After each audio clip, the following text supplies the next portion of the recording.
C'est l'heure du déjeuner. Alors tant pis pour les baigneurs.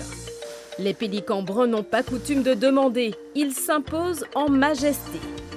C'est la saison des pisquettes et des balarous. Il suffit de se baisser pour ramasser. Ça, c'était un pélican. Vous l'avez vu? Délicieux spectacle pour cette famille de passage à Saint-Pierre.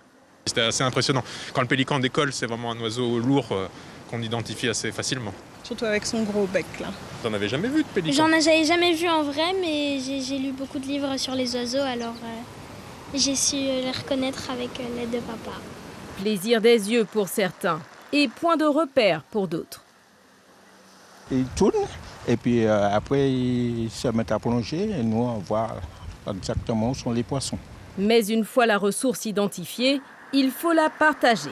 C'est la guerre avec les pêcheurs du Nord, car ce pélican caribéen a beaucoup d'appétit. Il lui faut 3 à 6 kilos de poissons par jour.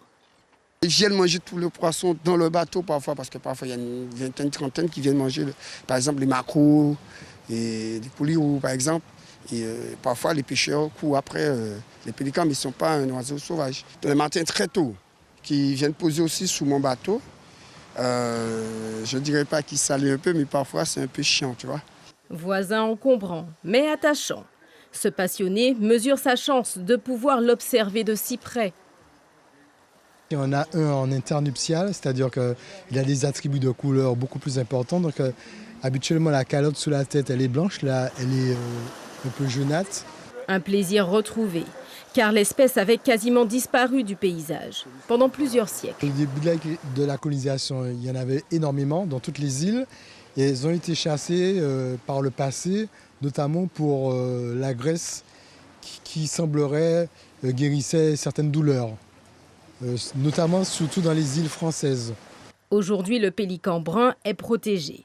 Il réinvestit peu à peu nos côtes et retrouve ses vieux repères, comme ce coin de plage au Carbet, qu'il faut désormais partager avec les restaurants. Une responsabilité supplémentaire pour ces derniers. Le patron a mis en place aussi le système moins de plastique, aussi des pochettes pour les couverts, comme ça le papier ne s'envole pas et ça laisse toujours un lieu propre. Car les déchets plastiques sont désormais la plus grande menace pour la survie de cette espèce. À ce jour, impossible de dire combien de pélicans bruns peuplent nos côtes. Ce que l'on peut assurer, c'est qu'ils ont repris toute leur place dans le paysage.